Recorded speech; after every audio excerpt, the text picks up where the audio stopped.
రేవంత్ ప్రభుత్వం జర్నలిస్టులకు అనేక హామీలిచ్చి మోసం చేసిందని మండిపడ్డారు ఎమ్మెల్సీ రమణ. జర్నలిస్టులకు ఇచ్చిన హామీలని నెరవేర్చాలని డిమాండ్ చేశారు. 100 కోట్ల రూపాయల హామీని వెంటనే నిలబెట్టుకోవాలన్నారు. అక్రిడేషన్లు కుదించే చర్యలు సరికావని తేల్చి చెప్పారు.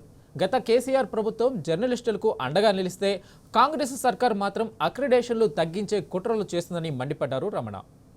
తెలంగాణ ఉద్యమంలో జర్నలిస్టుల పాత్ర ప్రధానం అనేది మనందరూ తెలిసిన విషయమే. ఎవరం కూడా దాన్ని కానకు వీల్లేదు.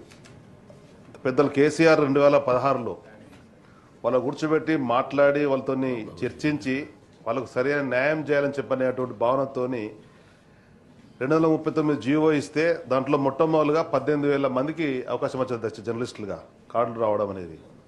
అది తర్వాత 2022లో 23,000కు పెరిగింది అధ్యక్ష. అంటే పెరుగుతున్న సంఖ్యకు అనుగుణంగా వాళ్ళ అవకాశాలు ఇస్తే నూతనంగా చూడటువంటి ప్రభుత్వం ఎన్నికలలో జర్నలిస్టులకు అనేక హామీలు ఇచ్చి ఇవాళ వచ్చిన తర్వాత వాళ్ళ కొత్త జీవో తేవడం వల్ల ఆ జీవో ద్వారా కేవలం 13,000 మందికే అవకాశం వచ్చే పరిస్థితి వచ్చింది అధ్యక్ష. ఆ జీవో నెంబర్ 252. ప్రధానంగా ప్రెస్ కౌన్సిల్ ఆఫ్ ఇండియా గుర్తింపు ఇచ్చేటువంటిది కేవలం అప్లికేషన్ కార్డులే, ఇతర కార్డులు మాత్రం ఎట్లాంటి పరిగణలు తీసుకోరు. ఆ గుర్తింపు వల్ల వీళ్ళకు సరైన న్యాయం జరుగుతుంది అధ్యక్ష. ఒకవేళ వాళ్ళు ప్రమాదపరంగా ప్రాణం పోయినా ఇతరత్ర ఏమైనా ఇబ్బందులైనా కానీ 5 లక్షల రూపాయలు ఆ కుటుంబానికి ఇచ్చేటువంటి వెసులుబాటు ఉంది. అంటే దాన్ని కోల్పోయే పరిస్థితి వచ్చింది. రాష్ట్ర ప్రభుత్వ పరంగా పెద్దలు కేసీఆర్ గారు ఒక 40-42 కోట్ల రూపాయలు ఇస్తే గతంలో పెన్షన్లు కానీ వాళ్ళ విద్యకు సంబంధించి కానీ ఇతరత్ర ఆర్థికంగా వాళ్ళని ఆదుకున్నట్టు పరిస్థితి ఆ యొక్క ప్రెస్ కౌన్సిల్ స్టేట్ ఉన్నటువంటి ఆ కమిటీకి అవకాశం ఉండే.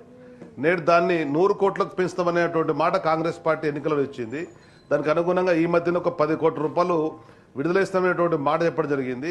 చెప్పిన మాటకు అనుగుణంగా 10 కోట్లు విడుదల కాలేదు, 100 కోట్లు బడ్జెట్లో కేటాయించలేదు.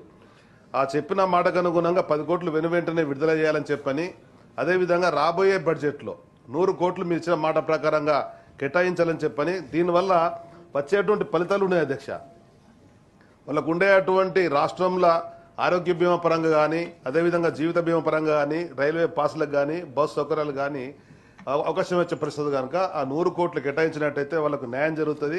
దానికి అనుగుణంగా రాష్ట్రంలో ఉండేటువంటి జర్నలిస్టులు ఎవరైతే అర్హులు ఉన్నారో వాళ్ళకి ఇంటి స్థలాలు కేటాయిస్తామనే మాట ఇచ్చిర్రు, అది కూడా అమలు చేయాలని చెప్పని గౌరవ మంత్రి వర్యులకు స్వయంగా వారికి అనుభవం ఉంది. ఇందులో వారికి కూడా ఒక సంస్థ ఉంది, అందులో ఉండేటువంటి సిబ్బంది సాధక పథకాలు వారు తెలుసు కనుక వాటిని ప్రత్యేక దృష్టి పెట్టి రాష్ట్రంలో ఏ విధంగా అయితే ఉద్యమకారులకు ఉద్యమ నాయకులకు అవకాశాలు వచ్చినాయో దానికి అనుగుణంగా ప్రభుత్వ పరంగా వీళ్లకు సేవ చేయాలని చెప్పని మీ ద్వారా విజ్ఞప్తి